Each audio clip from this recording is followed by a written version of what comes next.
Let me just cite my credentials, which are in there, which will give me a little bit of slack when I begin, when I make some critical remarks that I am quite bursting to make amongst the good people who are here.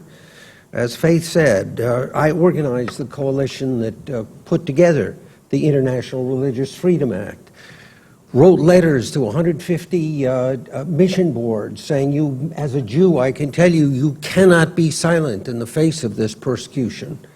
And we put together the International Religious Freedom Act. I'm the only non-Christian who won Chuck Colson's Wilberforce Prize. I put together the coalitions and wrote the Sudan Peace Act and North Korea Human Rights Act. And I've been around, I've earned every gray hair I've got on my head in the service of meaningful causes.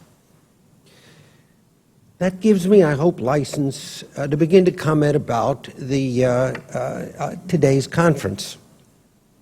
It is, as I say, and you are, filled with such good people. If it wasn't for the rooted Christian decency of this country, I'd be a lampshade or a bar of soap.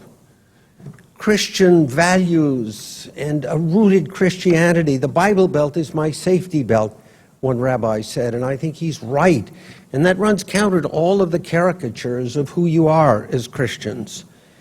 And here you organize a conference, and it is, why don't Christians care about persecuted Christians? There's a meta-message here, good people, and it is, and Faith is the most generous human being on this earth, and she's entitled to her anger towards her fellow Christians. But the meta-message that comes out is, I'm a good Christian, but you people in the pews are not. You're not as good as I am. You don't care. That's why I keep hearing it here as I listen to the speakers. Christians don't care because most Christians aren't as good as we are. You don't intend to say that. In some way, you're speaking out of frustration, but that is the message that comes out. And I think it is a false message from my experience. The people in the pews are good people.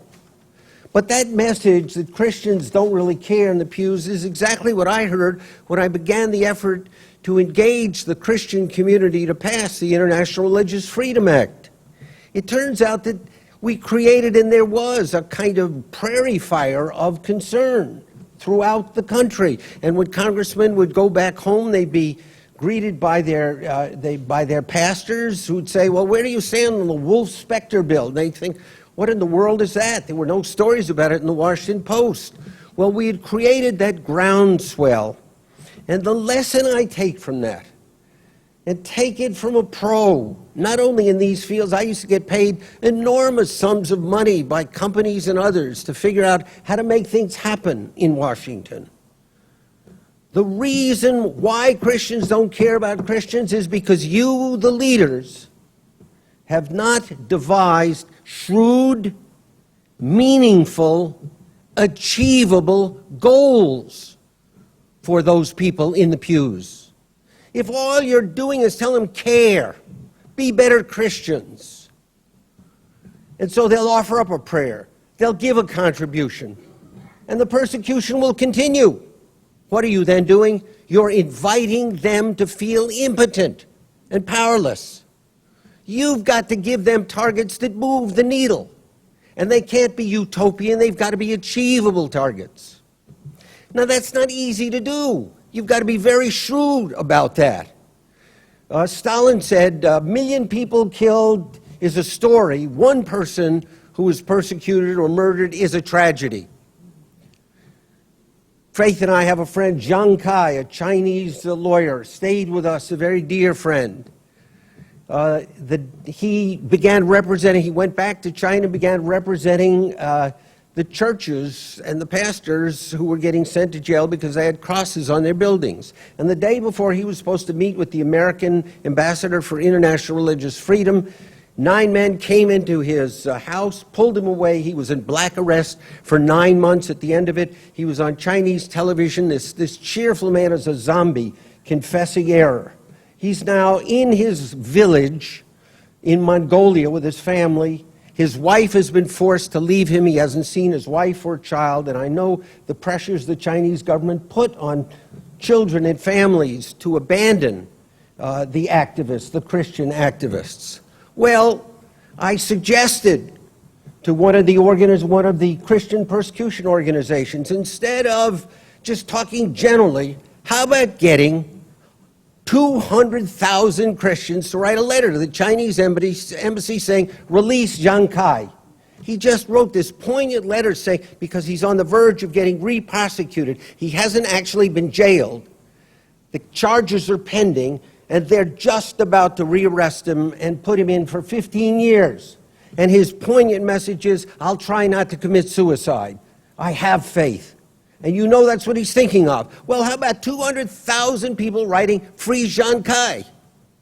That's not all of the Christians in China being persecuted. It is a focus. It involves judgment, hard judgment, or take other things. The Chinese government, the Iranian government, every persecuting regime depends on internet firewalls to block the internet. The internet is, Hillary Clinton said it, and she said it well, it's the highway to religious freedom around the world. And every dictatorship understands that. Well, we are very close. We've got a couple of agencies of government that have operated underneath the radar screen and with bureaucratic obfuscation have decided, for reasons that are just so obscene, not to put money into firewall circumvention systems that would allow, within the space, I tell you, of 3 months, for 1/3 of 1% of the budget of the agency that runs duplicative shortwave radio networks as the means of communicating truth to closed societies in the 21st century, we could have 500,000 house church Christians participating in a U.S.-hosted worship service on their cell phones. It would change the nature of history. Every dictatorship would understand that the internet is an instrument of freedom, and the Christian community would have led that fight and won that fight in that achievable battle. And let me just say, that is really the point. If you achieve something, and if you get those people in the pews wound up, and they see results from that, the confidence gets built, and they're ready for more. And the second thing is, they begin to have credibility in Washington, so that when they now talk about Nigerian Christians, they don't get a patronizing pat on the head from a member who says, I care. They are now people who can mobilize real constituencies on their behalf, and people then begin to listen. But that takes shrewd thinking, and it takes hard judgments, and it does not involve faith condemning Christians. Because you'll go to heaven faster than I will for lots of reasons, but I will tell you, Faith, condemning your fellow Christians is not the route to do it. You've got to sit down and come up with a strategy and a focused strategy. Now, what kinds of things do you pick? How do you fill I think there are two things you do. One, when there's a vacuum, when nobody is involved on those issues, so that you don't run into the trap of the mainline churches and the Reformed Jews of saying, oh, well, Judaism is the Bernie Sanders campaign platform, or those churches are losing their young people. They don't need to go to church or synagogue.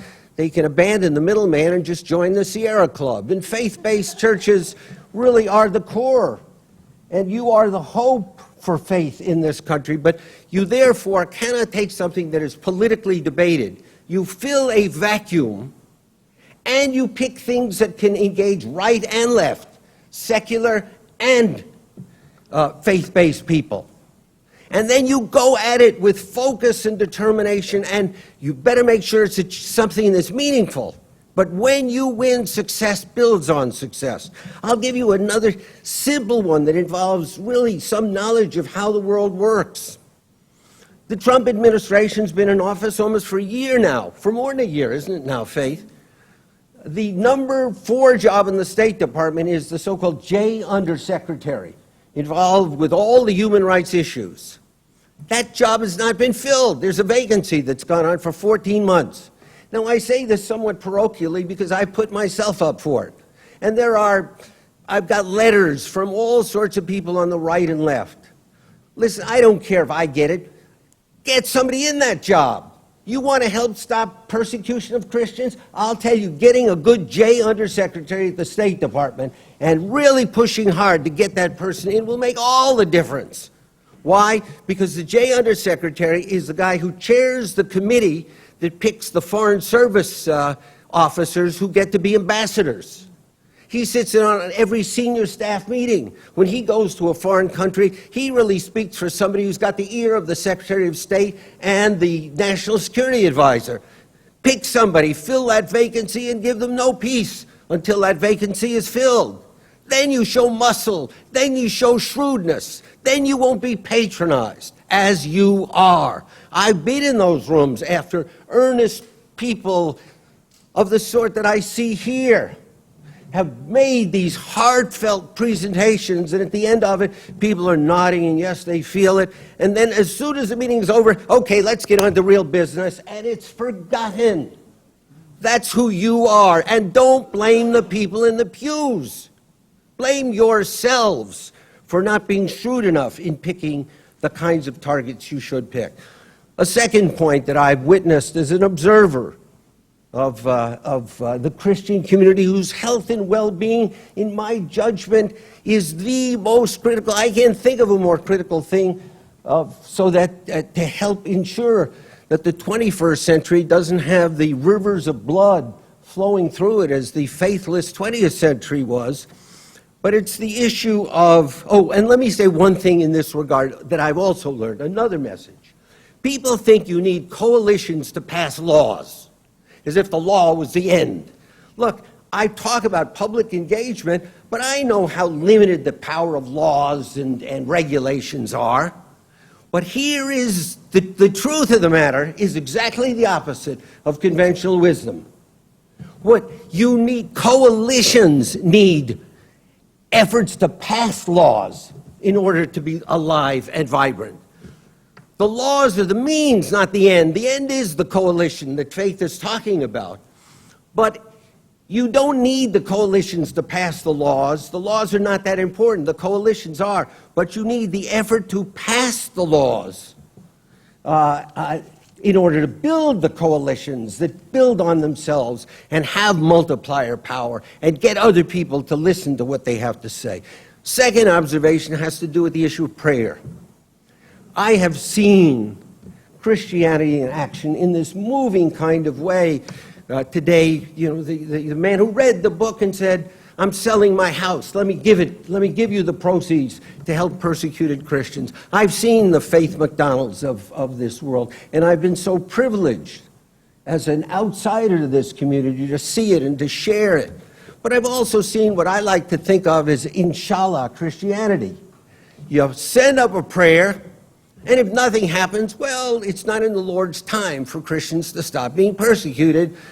You ask the Lord to do your work. Well, you know, we're created in His image, and He gives us the power to do right or wrong, to do things or not to do things. I would like to see more prayer, not to ask the Lord to free the persecuted Christians. I'd like for people to pray for the courage and the power to do what they need to do, what they know deep down they need to do. And I don't see enough of that, or I see so many Christians who pray for the Lord to do their work, and that is something that has stood in the way. I'll give you one example. In the election 8 years ago, when McCain was running against Obama, it was unclear how the outcome was going to be. And the state of Virginia was the swing state. There was a time when it was thought that whoever wins the state of Virginia is going to win the presidency, and there was a Senate election going on, and the control of the Senate was up for grabs. Virginia was the swing state of everybody. There's this enormous Korean-American Christian community here and there's a very committedly Christian community, although query whether it's going to be Christian in the next generation and the one after. And I went to the leaders of that community and I said, look, send a letter to the presidential candidates and say, here's what you've got to, we want to know where you stand on the issue of North Korea, the gulags, the persecution of Christians. What are you going to do? You know, where do you stand on it? We want a major statement and commitment from you on North Korea policy. Well, he said, draft a letter. I drafted the letter. I said, after this letter is drafted, get pastors to sign it, because the presidential candidates really felt a swing of 5,000 to 10,000 votes in Virginia was going to decide who was going to be the next president of the United States. And when the time came, after the letter was drafted, the leadership of the Korean American church community said, that's not really Christian, that's political. And so the head went and had a shouting prayer vigil, I think in Malaysia, where thousands of Christians talked about the persecution of Christians. And they cared and they prayed to the Lord to do it. All they had to do was democracy is a gift of our Judeo-Christian tradition. Yes, it can be, you cannot allow it to be a substitute for faith, but you've got to use it in ways. And here was this community, the Korean American community, that had the power to put the issue of North Korea right on the table. And they forfeited that. And I've seen that happen time and time again because they wanted to have it. And the shouting prayer vigil was the answer and the substitute. Chuck Colson would have said that's not very Christian. He would have said it's sinful for you to have done it. And I don't sense enough of that feeling. Third point, and maybe the most important one. I understand why silence is taking place and why fear is taking place on the part of leadership particularly. And that has to do with the caricature of who you are in the public culture. Christians are afraid because you don't want to just sail in the teeth of that caricature that's going to reject you and dismiss you. So you cover yourselves, but don't really, there's a holdback here because of the way the culture patronizes and demeans whatever it is that you stand for. I say, and now I'm going to cite scripture as a Jew, my favorite scripture that I cite to Christians is Hebrews 14. Do not let thy good evil be spoken of. And every one of you violates that command in spades every single day. This is a decent country. There are the bigots who are leading the blind about who you are. How do you communicate about who you are so that when you speak, it cannot be patronized, it cannot be demeaned? That is one of your great challenges. When I first started out on this, as Faye said, there was this Ethiopian that I got to know, being friendly with an Ethiopian evangelical church, and Gaetani had been hung upside down as head of an underground church in Ethiopia. He'd been arrested, jailed 4 times, last time hung upside down, beaten with steel rods, hot oil poured over his back for leading a underground Christian church in Ethiopia. And I called an immigration lawyer and I said, we got to get him a green card. He'll be killed if he gets sent back. My God, she said, of course he will. We'll get him the green card. And then there was a part, she said, and why was he beaten? I said, because he's a Christian. Gee, she said, we don't do Christians. Aren't they the persecutors? That is the line. That is the caricature. And when you hear that libel, the tendency is to retreat back into that bubble of that church, of that community, just you, and not face that culture. It's very interesting to me, by the way, as an outside observer. The Christians who are effective are often the ones who found their faith later in life, like Chuck, like others. Those who grew up inside the church find it too easy and too comfortable to go back into the bubble. And the idea of going out into the community and making demands, especially about your own, is very difficult because you're going to be poo-pooed. You're going to be caricatured about it. Well, and it seems also, but I will tell you something in a political kind of way. And I'm being not entirely facetious here. I'm being quite serious. You want to care about persecuted Christians as Christians? You really want to protect those people, my friends, faith friends, who are getting tortured? Our dear friend Shabazz Bhatti, the Minister of Minority Alliance, my best friend. machine gunned down in front of his house for being the leader of the what was it, the all-minority coalition in Pakistan, the all-minority alliance. Forget about Christian persecution. Forget about it. As Wilberforce did, as Chuck Colson did. What did Chuck do? His focus was on prison reform. Colson's was on the slavery of Africans, whether they were not Christians who were being enslaved. There is now the slavery issue of our time is the mass trafficking of women. And one of the speakers here talked about that trafficking. That is, you know, politicians pay it lip service, and they're against it. But it's not high on the priority list.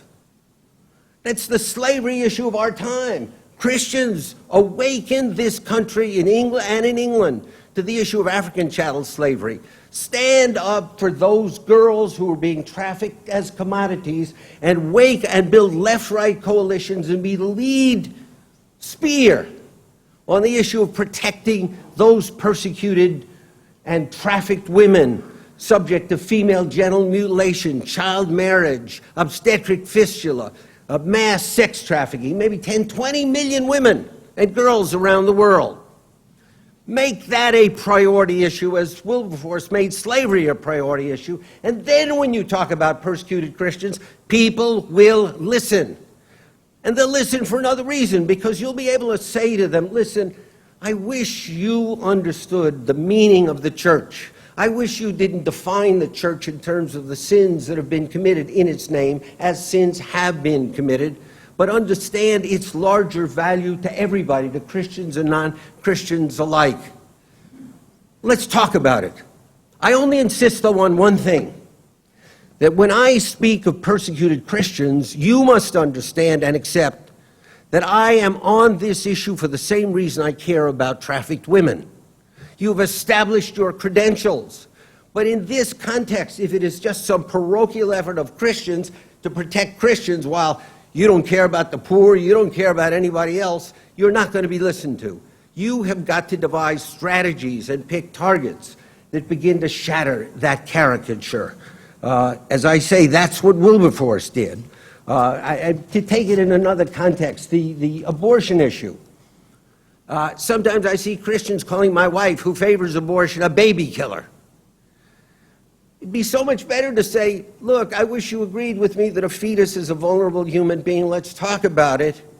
But please understand, I care about that fetus for the same reason I care about trafficked women or raped prisoners. Chuck could do it.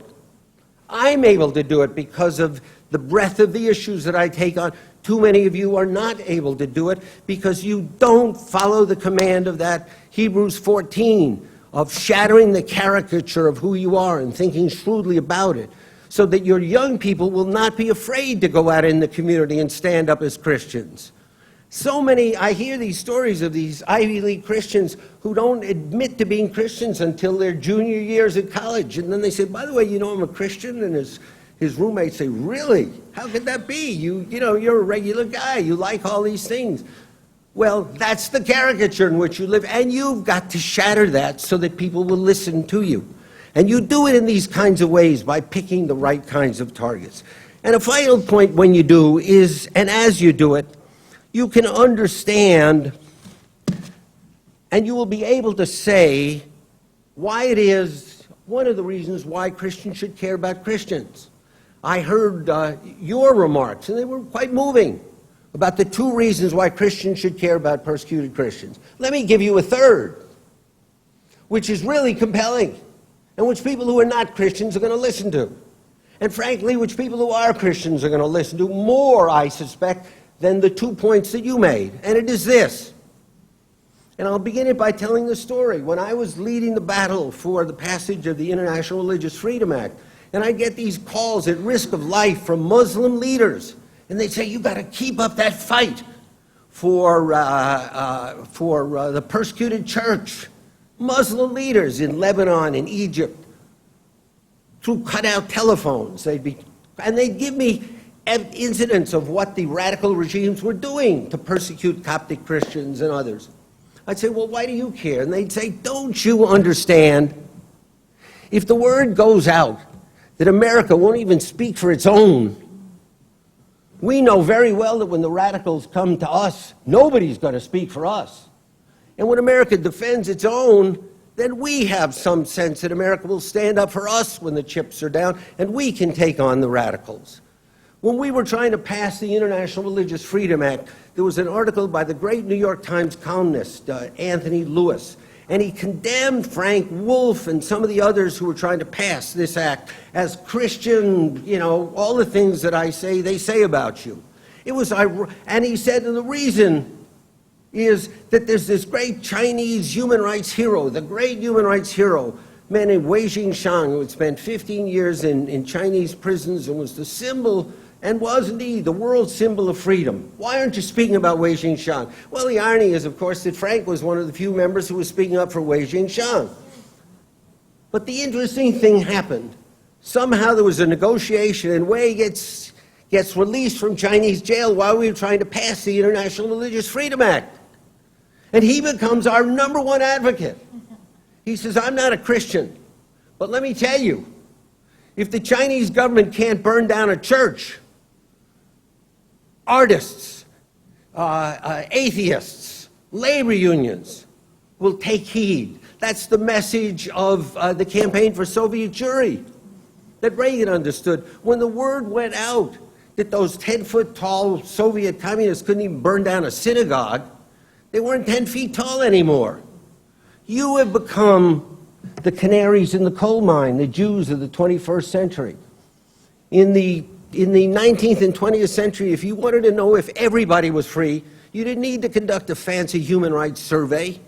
Just go to the local synagogue. And if the Jews were covering in terror, nobody was free. You could bet your last nickel on it.